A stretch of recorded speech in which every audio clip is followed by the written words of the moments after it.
আসসালামু আলাইকুম। এই মুহূর্তে যারা আমাদের সাথে ফেসবুক এবং ইউটিউবের মাধ্যমে যুক্ত হয়েছেন তাদেরকে অসংখ্য ধন্যবাদ জানাইতেছি। ইতিমধ্যে কিন্তু গ্রাম অঞ্চলে যে ভাদ্র একটা ধানের আবাদ রয়েছে সেই ধান কিন্তু লাগানো শুরু হয়ে গেছে। সেই ধান লাগানোর জন্য আমি এই জমিতে চাষ দেওয়ার জন্য ক্ষেতের যে বাতা আইল কোবাইতে হবে সেই আইল কোবানোর জন্য চলে আসলাম।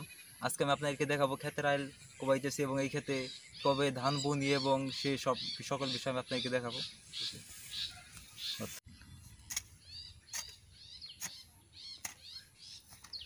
দেখতে পাচ্ছেন আমি কিন্তু আমার সেই 20 ডিসমাল জায়গার মধ্যে বাতা যেটা কাইল বলা হয় সে আইল কোবানোর জন্য চলে আসলাম।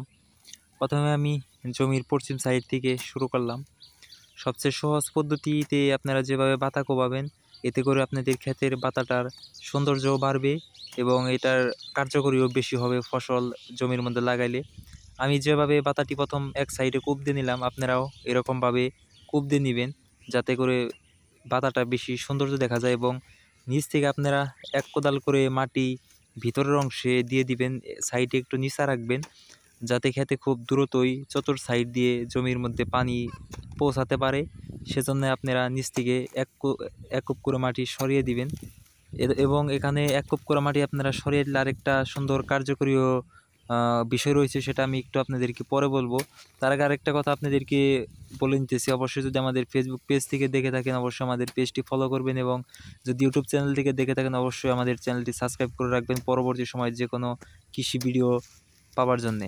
আপনারা নিচ থেকে যে কূপ দিলে যে কার্যকরীটা হবে সেই বিষয়টা হচ্ছে, নিচে দিকে যখন আপনারা এই গাড়ি দিয়ে যখন খেতে প্যাক করবেন তখন কিন্তু সাইডে এতটা গাড়ি কিন্তু ঢুকবে না। সেজন্য নিচে যদি আপনারা একটু নিচে রাখেন, প্যাকের সময় যে আগলা নরম মাটিটা রয়েছে সেই নিচা জায়গাটায় মাটিতে ভরাট হবে এবং সাইডে আপনারা ধান লাগিয়ে খুব সুবিধা পাবেন, এতে আপনাদের ফলনও ভালো হবে। সেজন্য আপনারা অবশ্যই সাইডে থেকে যে নিচ থেকে মাটিটা সরিয়ে দিবেন, এটা কিন্তু সবচেয়ে গুরুত্বপূর্ণ একটা কাজ।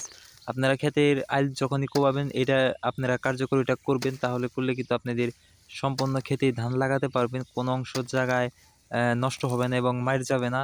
এতে করে আপনাদের এই ক্ষেতটাও বেশি সৌন্দর্য দেখা দিবে এবং আপনাদের জমিতে ধানও বেশি ফলনটাও অনেকটা ভালো হবে এবং ক্ষেতে সম্পূর্ণ জমিতে পানিও অনেক সুন্দরভাবে উঠবে।